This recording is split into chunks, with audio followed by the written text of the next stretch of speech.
Digital gold, regular gold. We're going to start right now with regular gold. And what this chart shows is a 3-year price move of the Spider Gold ETF, which some investors use as a proxy or to get exposure.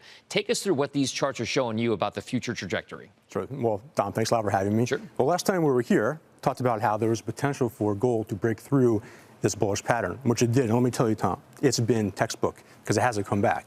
Now, again, this we've seen before. In fact, 3 prior times, breakout, breakout, breakout. What happened after each breakout? Led to the next consolidation phase. Because typically, you just see something get overbought, overextended, and needs to digest. So we think that has a chance of doing the same thing again now. So in terms of risk-reward basis, very good here, not as much here. And again, nothing wrong with the long-term uptrend. As we can tell, it's not just straight shot higher. It's a period. It's consolidations and breakouts. And I think we're about to enter the consolidation phase again. All right. And so if that's the case, the gold prices that we could see are going to be fairly range-bound, is what you're saying, over the course of the next, say, maybe year or so.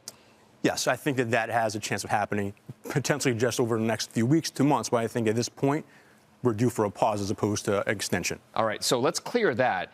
That's the regular gold trade. Now, the digital gold trade, Bitcoin prices, a little bit different here as well. Take us through the price action here, because we are seeing that similar kind of consolidation breakout, but we got some kind of bottoming patterns of developing each time the consolidation happens. That's right. So as we can tell here, it's a very clear bullish pattern.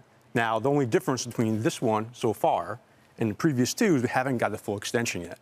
Now, there's a very important point here, is that the timing of when these breakouts occurred, which are at the very beginning stages of the fourth quarter, 2023, 2024, so here we are again right now. That's because there's been positive seasonality for Bitcoin over its history, over the last 10 years of in the fourth quarter, especially. In the fourth quarter, especially October.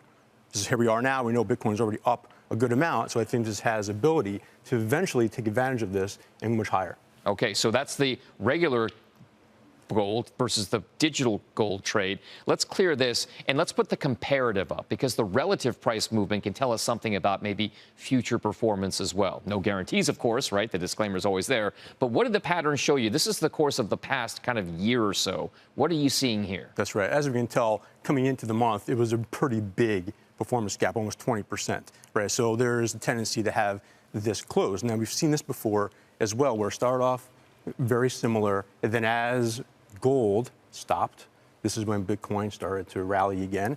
And of course, by the time you got to the summer months, those percentages were now the same again, which I think has a pretty good chance of happening once more. That could even, again, gold moving just sideways or lower and Bitcoin continuing to move higher. And I think you see that into the fourth quarter, into the end of the year. So we've combined all of those together. What we are concluding with this is if the historical patterns have played out like they have in the past, we could see a rally for Bitcoin and a consolidation phase for regular gold. Very well said.